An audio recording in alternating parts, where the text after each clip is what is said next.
Bismillahirrahmanirrahim. Assalamualaikum warahmatullahi wabarakatuh.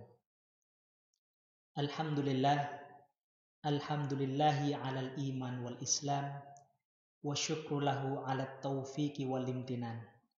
Ashhadu an la ilaha illallah, wahdahu la syarikalah, wa ashhadu anna muhammadan abduhu wa rasuluh, la nabiyya ba'dah, amma ba'du. Baik, para pendengar dimanapun Anda berada. Alhamdulillah, rasa syukur kita selalu kita ucapkan atas kenikmatan yang telah Allah berikan kepada kita, nikmat iman dan nikmat Islam. Hingga di hari kedua bulan Ramadan ini, kita alhamdulillah lancar melaksanakan ibadah puasa dan semoga ibadah puasa kita diterima oleh Allah Subhanahu wa Ta'ala. Salawat serta salam tidak lupa selalu kita curahkan kepada junjungan Nabi besar Muhammad sallallahu alaihi wasallam, kepada keluarganya, kepada para sahabatnya, dan kita sebagai umatnya, semoga kelak mendapatkan syafaat dari beliau di yaumil mahsyar. Amin, amin ya rabbal alamin. Para pendengar yang setia dimanapun Anda berada, di hari kedua ini saya ingin mencoba mengangkat tema dari tausiah kali ini, yaitu Islam, agama, ilmu, dan kebijaksanaan. Baik, para pendengar dimanapun Anda berada, ada seorang filosof di abad ke-17. Beliau lahir di tengah begitu banyak carut marut hingga kemudian beliau ada memunculkan ide-ide baru hingga melahirkan revolusi industri. Beliau bernama Voltaire. Voltaire ini suatu ketika ditanya, siapa orang yang berhak memimpin sebuah bangsa? Dijawab oleh Voltaire, orang yang mengetahui bagaimana dia membaca. Di sisi lain ada seorang filosof juga bernama Aristoteles. Suatu ketika beliau bertanya, wahai murid-muridku semuanya, apa yang harus kalian lakukan untuk menilai seseorang? Beliau kemudian memberikan sebuah penjelasan. Jika engkau ingin menilai seseorang, maka tanyalah kepada dia berapa buku yang sudah dia baca dan apa yang dia baca.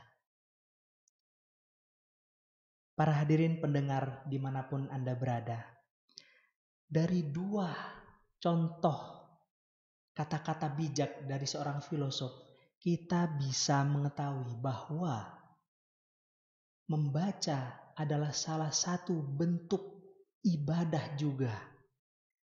Bahkan ini menjadikan kita sebagai bangsa yang bermartabat. Dengan membaca kita mengasah akal. Dengan membaca kita bisa membuka peluang untuk wawasan dan pengetahuan lainnya yang tidak kita ketahui sebelumnya. Akal itu adalah anugerah dari Allah Subhanahu wa Ta'ala. Ingat, wahyu pertama yang diturunkan oleh Allah kepada Nabi Muhammad berbunyi Iqra. Iqra. Iqra bismi rabbikal ladzi khalaq. Bacalah. Bacalah dengan nama Tuhanmu yang menciptakan.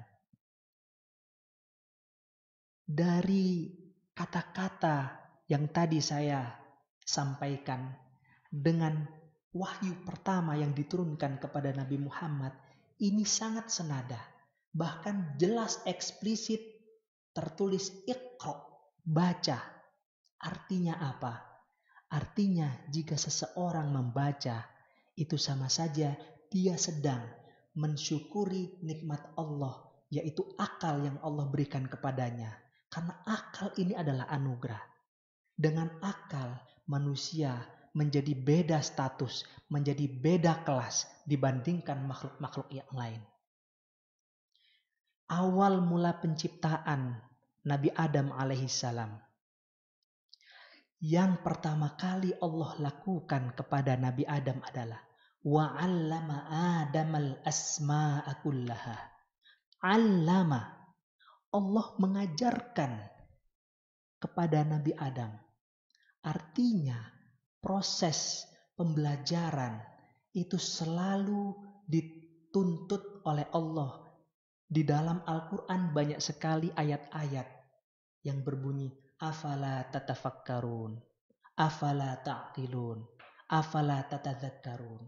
Ayat-ayat ini sesungguhnya menuntut kita umat Islam, bahkan kepada semua manusia secara umum, untuk selalu meningkatkan kelas wawasannya, meningkatkan kelas pengetahuannya untuk selalu lebih tinggi dan lebih baik daripada sebelumnya.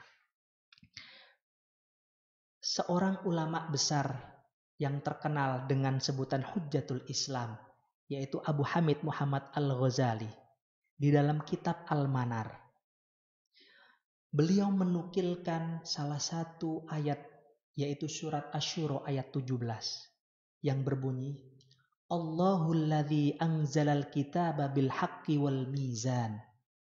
Artinya, Allah lah yang menurunkan kitab, yaitu Al-Quran, isinya penuh dengan kebenaran, dan menurunkan al-mizan, artinya timbangan. Yang menarik di sini, Imam Ghazali menjelaskan al-mizan itu sebagai akal. Kalau kita mencoba mengartikan kembali, sesungguhnya Allah lah yang menurunkan Alkitab, yaitu Al-Quran, yang berisi kebenaran dan juga akal. Betapa tingginya peranan akal di dalam kehidupan beragama, khususnya di ajaran agama Islam, kita bisa melihat apa sih hubungan antara ilmu dengan agama. Tadi saya sudah menyampaikan beberapa ayat yang menuntut manusia untuk menggunakan akalnya, untuk berpikir.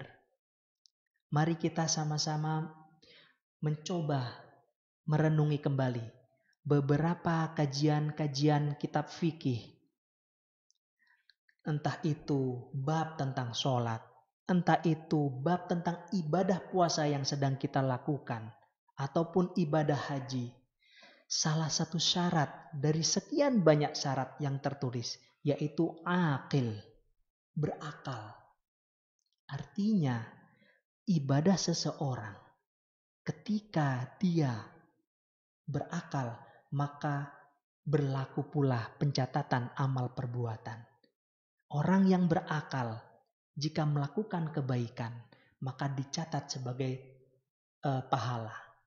Sebaliknya, seorang muslim yang berakal dan melakukan perbuatan jahat, maka akan berlaku pula catatan keburukan, yaitu mendapatkan dosa. Hadirin para pendengar yang dirahmati Allah, jika kita benar-benar mengaplikasikan dan mempraktekkan apa yang tertulis di dalam Al-Quran, maka kita tidak serta-merta melakukan ibadah-ibadah sebagai bagian dari rutinitas sehari-hari. Melakukan ibadah sholat, melakukan ibadah puasa bukan hanya sekedar karena ini perintah Allah. Bukan sekedar karena ini menjadi rutinitas hari-hari kita. Tapi kita juga mulai berpikir agar ilmu kita juga bertambah. Apa saja syarat-syarat agar puasa kita diterima oleh Allah? Apa saja larangan-larangan ketika berpuasa? Dan apa saja yang membatalkan puasa? Hal ini untuk menjadikan kita sebagai seorang muslim naik tingkat, naik kelas. Sebagaimana yang tadi saya sampaikan, bahwasanya agama Islam begitu concern sekali menjaga peranan atau pentingnya akal. Karena dengan akal kita bisa menjadi makhluk yang beradab. Para pendengar yang dirahmati Allah, hikmah. Apa itu hikmah? Banyak ulama-ulama yang mendefinisikan hikmah. Tapi saya ambil satu saja. Menurut Ibnu Qayyim, al-hikmatu hiya fi'lun ma yambagi alal wajhil ladzi yambagi fil waqtil ladzi yambagi. Hikmah itu adalah perbuatan yang sepatutnya dilakukan di sebuah kepentingan yang memang layak untuk diperjuangkan, dan juga di waktu yang pas, momen yang tepat untuk melakukannya. Banyak sekali ayat-ayat di dalam Al-Quran yang berkaitan dengan hikmah. Salah satunya di surat Al-Baqarah ayat 269 yang berbunyi, Yu'til hikmata may yasha' wa may yu'tal hikmata faqad utiya khairan katsira. Sesungguhnya Allah memberikan hikmah kepada siapapun yang dipilihnya, dan barang siapa yang diberikan hikmah, sesungguhnya dia telah diberikan kebaikan yang banyak. Para pendengar rahimakumullah, hikmah ini menjadikan orang begitu sabar dan bersyukur di satu waktu terhadap sebuah masalah hingga menemukan sebuah solusi dalam hidup. Suatu ketika Luqman Al-Hakim yang namanya diabadikan di dalam Al-Quran pernah ditanya, Anna yu'tal hikmah. Kapan seseorang itu diberi sebuah hikmah? Luqman Al-Hakim menjawab, ada dua sebab, ada dua kondisi. Yang pertama, la atakallafu bima kufitu. Dan yang kedua, wala udayyi'u ma kulliftu. Yang pertama artinya, aku tidak merasa terbebani dengan apa yang dicukupkan kepada diriku. Contohnya, jika aku dicukupkan oleh Allah 1 bulan habis hanya 1 juta saja, maka aku tidak merasa berat hati, aku tidak merasa jealous, tidak merasa iri dengan tetangga, dengan teman saya yang diberi kecukupan oleh Allah 5 juta dalam sebulan. Kemudian yang kedua, wala udayyi'u ma kulliftu. Aku tidak akan menyia-nyiakan, aku tidak akan menghilangkan apa yang dibebankan kepada diriku. Sebagai contoh, kita dikasih amanah oleh Allah, kita dikasih amanah oleh teman kita, maka kita tidak menyia-nyiakan, kita tidak menghilangkan, bahkan kita menjadi orang yang amanah terhadap apa yang dibebankan kepada kita. Seorang pemimpin tidak menyia-nyiakan dan menghilangkan kesempatan dia dari apa yang dibebankan dari tugas-tugasnya untuk selalu mengerjakan hal-hal yang memiliki maslahat untuk umatnya. Seorang guru tidak akan menghilangkan jam pelajaran karena itu menjadi hak murid. Ini adalah sebab-sebab sebagaimana dijelaskan oleh Luqman Hakim agar kita mendapatkan sebuah hikmah. Ada satu kata yang begitu indah yang dinukil dari sebuah buku Kitabul Hikmah karangan Zahra Yahya Ali. Beliau menukil kata dari seorang yang tadi saya sebutkan, yaitu Luqman Hakim. Nasihatnya kepada anaknya, Ya bunayya, innal hikmata ajlasatil masakin majalisal muluk. Hai anakku, sesungguhnya hikmah ini mendudukkan orang yang miskin di kedudukan orang yang seperti raja. Orang yang miskin kedudukannya secara sosial, tapi jika dia melakukan hikmah dalam kehidupannya, sesungguhnya kedudukan dia di mata Allah seperti kedudukan seorang raja. Para hadirin yang diberkati oleh Allah, di hari kedua bulan Ramadan ini, kita mulai sama-sama mengevaluasi diri kita. Apakah puasa yang kita lakukan adalah sekedar puasa mengikuti orang tua kita? Mari kita mengevaluasi. Jika seperti itu, hendaklah kita mulai berpikir.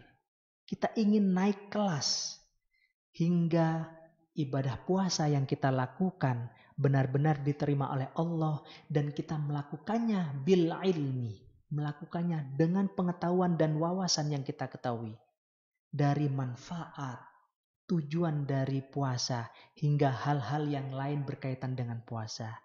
Semoga kedua hal ini, puasa dan berpikir, menjadikan kita sosok muslim yang hakim, yang bijaksana, sebagaimana wasiat Luqman Al-Hakim kepada anaknya.